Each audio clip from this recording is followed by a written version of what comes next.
Moving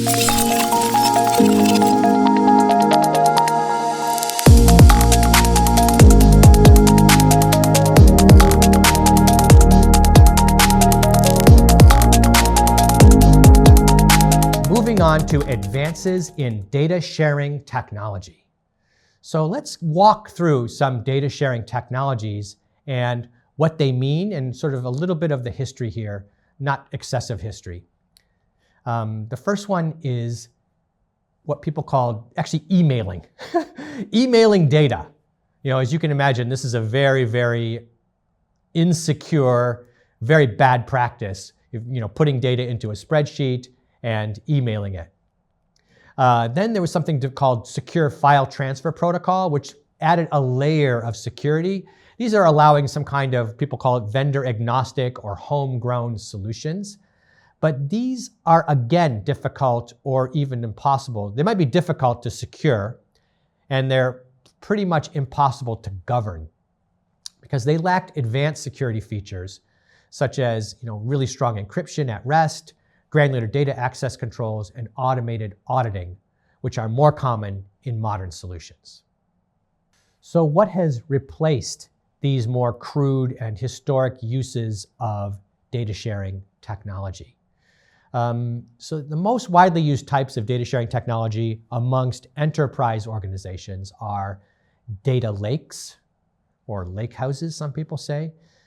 They contain typically raw data or unstructured data that have not been processed. In other words, it's a repository. It could be a distributed repository that altogether constitute a data lake. And a data lake is typically because it's just the raw data sitting there. Once you start cleaning it up and processing all of these data, this is typically called a data warehouse.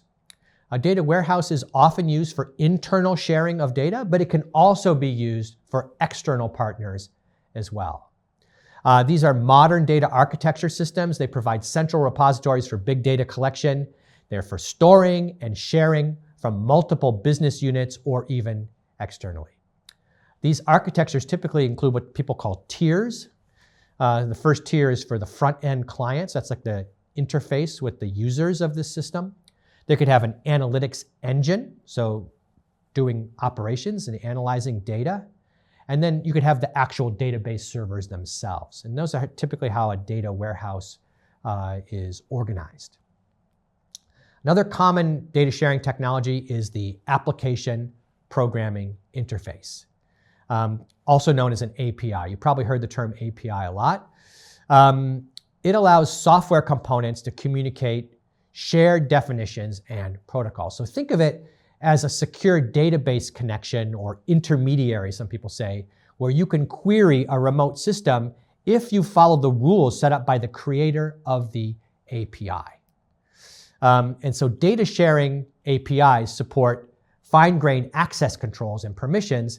They specify what data consumers or users can and cannot request. Moving on to other technologies used in data sharing. Another one is called federated learning.